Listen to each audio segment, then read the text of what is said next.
IPO बाजार में आते हुए देखने को यहाँ पे मिल रहा है। सो वो कौन सा आईपीओ है? तो दोस्तों उस आईपीओ का नाम है विष्णु प्रकाश लिमिटेड। यस दोस्तों, विष्णु प्रकाश लिमिटेड के आईपीओ की अगर हम लोग बात करें, एक और धमाकेदार आईपीओ देखने को मिल रहा है। सो ऑब्वियसली आप लोगों के जितने भी डाउट्स रहेंगे सभी को कवर करने की कोशिश करूंगा। क्या लॉन्ग टर्म के लिए जाना चाहिए या फिर सिर्फ लिस्टिंग गेन के लिए जाना चाहिए, अभी का ग्रे मार्केट प्रीमियम क्या चल रहा है, एचएनआई से रिलेटेड आपके कुछ डाउट्स थे, सारी चीज़ों को कवर करेंगे स्टेप बाय स्टेप। तो सबसे पहले कंपनी 1986 में स्टार्ट हुई थी। ठीक है, कंपनी करती क्या है बेसिकली एक थोड़ा सा ओवरव्यू कर लेते हैं। तो कंपनी का बिजनेस क्या है? तो कंपनी का बिजनेस है engage in constructing infrastructure projects. Okay, आप देख सकते हैं designing and constructing infrastructure project for central government as well as for the state government.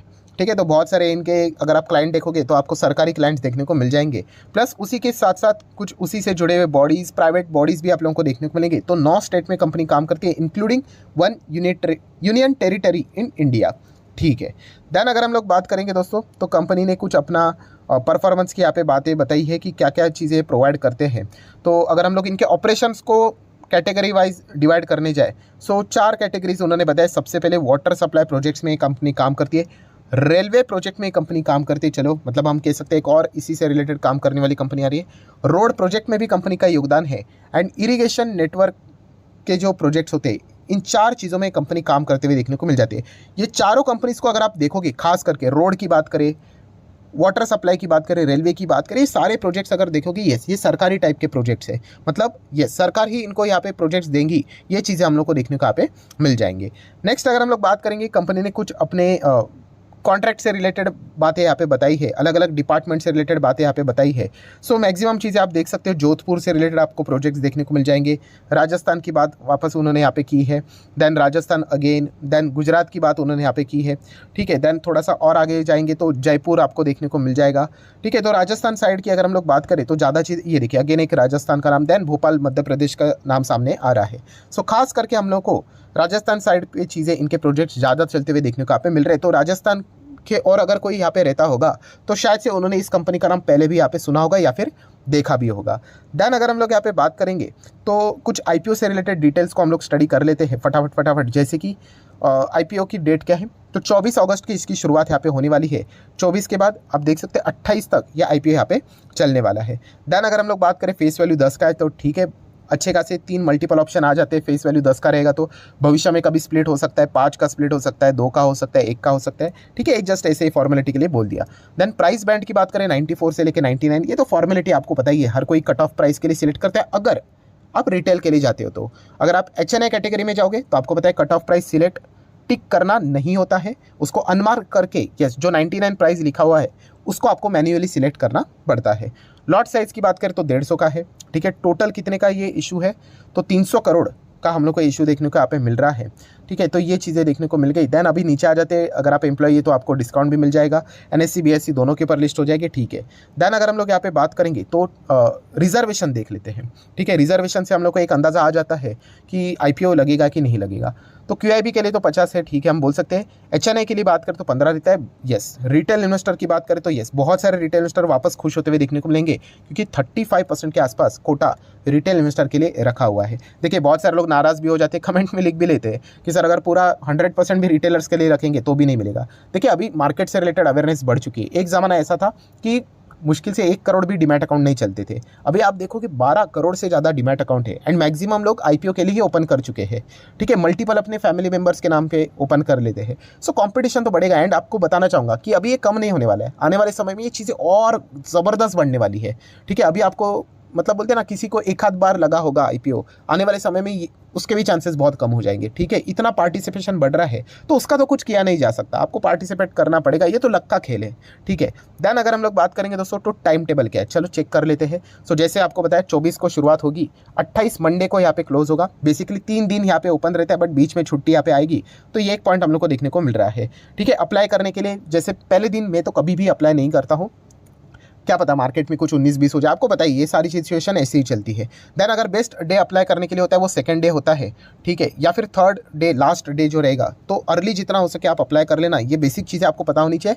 Then अगर हम लोग बात करेंगे अलॉटमेंट कब मिलेगा, 31 तारीख को आपको पता चलेगा कि किसकी किस्मत चमकी है करके। ठीक है, ऐसा मैं क्यों बोल रहा हूँ, थोड़ी देर बाद पता चलेगा। रिफंड की बात करें तो 1 सितंबर को आपको रिफंड आ जाएंगे, कभी थोड़ा ऊपर नीचे हो जाता है।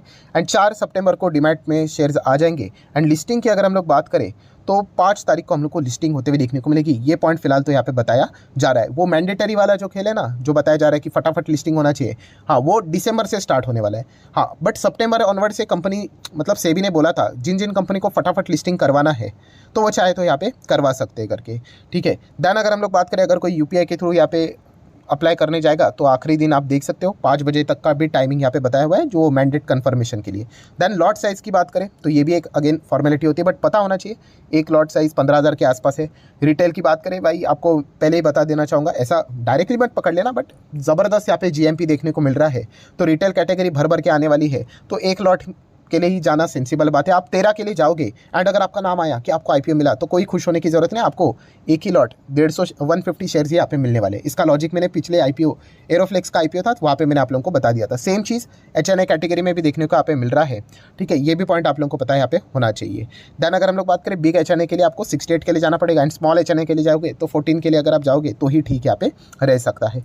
देन प्रमोटर होल्डिंग की अगर हम लोग बात करें अभी 90% प्रमोटर के पास है, ठीक है। एंड इसके बाद 67% still post issue also promoter share holding somewhere around 68%। तो ये भी एक अच्छी बात देखने को मिल रही है। जो लॉन्ग टर्म के लिए इसको कंसिडर करना चाहते ही है वैसे भी तो कंपनी के फाइनेंशियल्स कुछ उन्होंने पेश यहाँ पे किए हैं, ठीक है।